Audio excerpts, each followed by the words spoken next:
I thank the media, I thank my fellow activists for coming here today to Jantar Mantar to mark this very, very crucial and important moment in the struggle, the genuine struggle of Sri Lankan people, the 100th day of their struggle against corruption, the corruption of their leaders, the corruption of their political parties, the struggle that they have been waging against imperialist forces like the International Monetary Fund, America, and many other capitalist imperialist forces which want to see the status quo return. They want so-called stability at the cost of people's lives, at the cost of people's will. Today on the 100th day of Janata Aragalaya, the people's struggle, we here in India, in New Delhi, extend our solidarity to our brothers and our sisters who are fighting this very crucial battle for equality and for real change. Not just cosmetic change, not just a change in the face of a few politicians decided by a parliament that has already lost its legitimacy to the people. That parliament is an illegitimate authority. It may be legal, it may be a legal body as per the constitution. However, it has lost its legitimacy in the eyes of the Sri Lankan people. Why do I say this? Why do I say this? And why as an activist, today me and many others have gathered to commemorate their struggle? Because the same constitution, the same parliament that meets on 19th July to decide the next president of Sri Lanka was the same constitution and the same parliament that has used all powers under the constitution to beat the people's movement back, to crush it and to repress it since March, April. A document, a body, an institution that is hell-bent on pushing the people back, on keeping them distanced and removed from executive and legislative authority, that dismisses their struggle as anarchy. What anarchy are we talking about? For them who sit in the parliament, for all those opposition party leaders, for all those who have fled the scene and run away, for all those who stand by status quo, for them normalcy, for them the normative is large numbers of people standing in serpentine long queues for ration, for fuel, for gas. वो उनको normal लगता है. लोगों का संघर्ष, the struggle of the people against such horrible conditions, against the rising inflation, against the lack of medicine, food, gas, fuel, electricity. Those struggles are anarchy. Those struggles are not normal. The media and all the politicians and status quoists should be ashamed of themselves today. And that is why we are here today. We are here today to extend support to the genuine cause of the people, the genuine voice of the people. Friends, let me caution you, especially those who are the advanced, vigilant sections of the movement, both in Sri Lanka and here in India and other parts of South Asia. This is an important movement which must not be derailed, which must not be waylaid by the underhand dealings, the behind-the-scenes negotiations of politicians in Sri Lanka today. The call or the attempt of the politicians in Sri Lanka to form an interim government and to meet as a parliament and elect a president. What a joke, my friends, what a joke. Let me remind all of you a simple fact. If you look at the acting president, if you look at the acting president of Sri Lanka today, Vikramasinghe, what is his history? What is his stake? He comes from a political party, UNP, of which there is only one seat in the Sri Lankan parliament in the last election. And Vikramasinghe's party lost so badly, he also lost his seat when he contested the election in 2020, a seat that he had been winning since 1977. There is no trust in this acting president.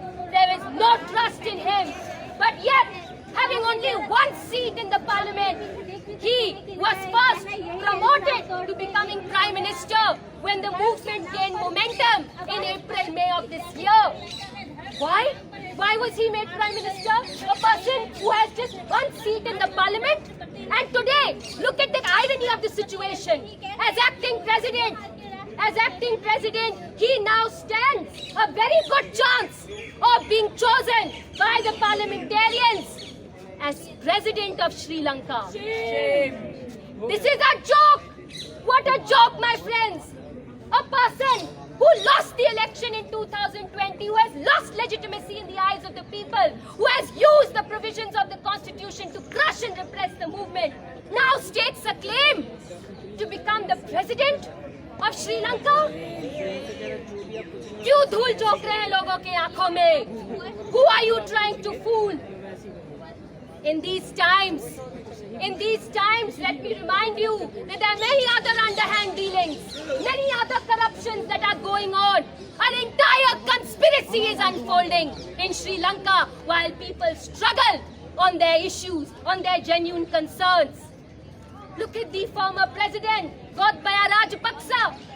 He declared under pressure that he would resign on 13th July. What did he do?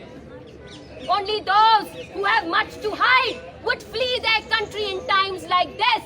And only then, when in safe havens, he decided to email his resignation. We know what he has to hide, and we know how much. And then, when this, in the first time in the history of Sri Lanka, that a president runs away, flees his duty, leaves his tenure midway, and then, for the first time in such a unique situation, unusual situation, we find the parliament take complete charge and say that they will choose the next president. What do the people want? Listen to the people. They have long questioned the executive presidency system. They have long questioned these 225 parliamentarians. Who are they to decide the future of Sri Lanka?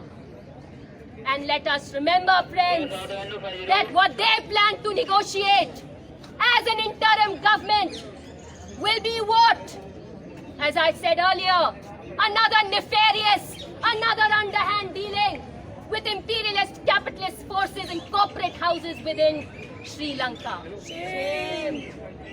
They will negotiate with the International Monetary Fund a so-called bailout package or relief package, which will be what?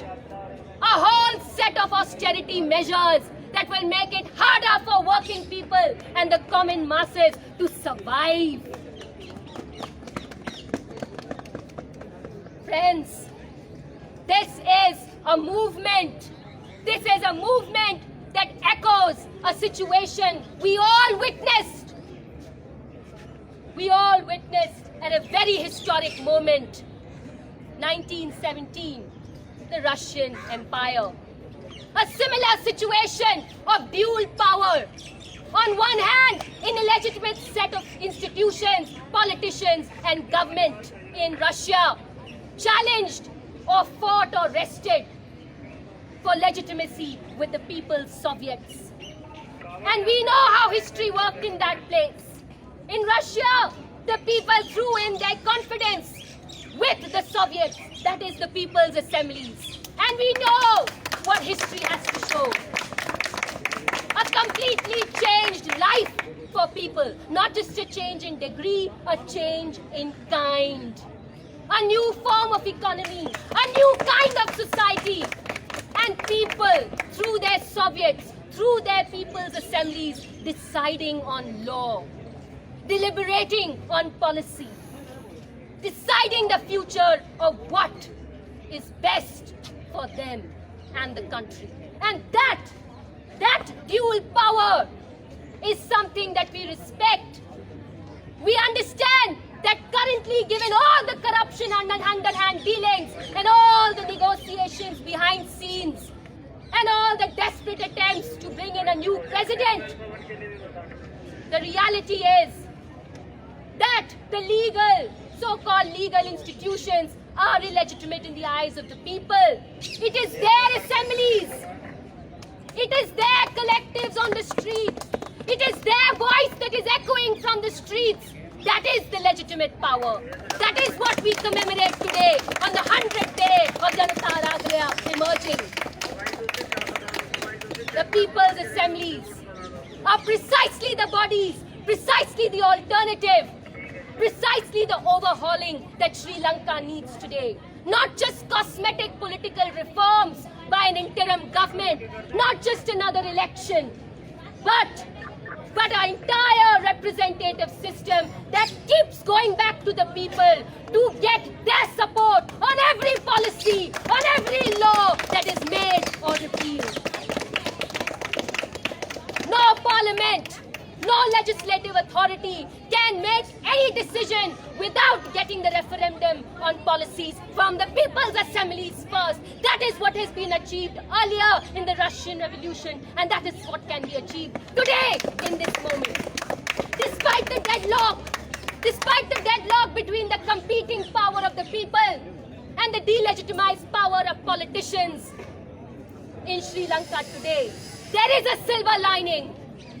There is a glimmer of hope. Their persistent struggle against army tanks, water cannons and whatnot shows that they are willing to fight. They are willing to fight, and they are not going to be happy. They are not going to be satisfied with just a new president being deliberated on by a delegitimized parliament. They are not going to be satisfied with just another election. It's a real change that they want. It is a new polity, a new society, and a reorganized economy that reappropriates the wealth from the rich and gives to the poor. It is this vision of which we are seeing so many glimmers in the Janata Aragalaya that we salute. It is that spirit in the movement that we stand with. The unity of people is why we are here today. And as we always know, the people will be victorious. The people will be victorious because the people united shall always be victorious. Our salute, our solidarity, our strength to our struggling friends, our struggling brothers and sisters in Sri Lanka. We send you our good wishes and an appeal that all of you who are watching this movement carefully, who are vigilant in this movement, please lead the people towards real change. Build the people's confidence in this moment of deadlock. Build the people's confidence and push for real change, not just cosmetic change, not just a change of guard, not just one politician, one Vikramasinghe, but real change. That is, let the people's assemblies come to power. Let them decide the future of Sri Lanka. Let them push back the IMF and all other capitalist imperialist forces so that a new Sri Lanka can emerge. It is with this that we extend solidarity and support on the 100th day to our Sri Lankan brethren. Long live the unity of Sri Lankans and struggling Indian people. Long live the unity of Sri Lankans and Indian people. Long live.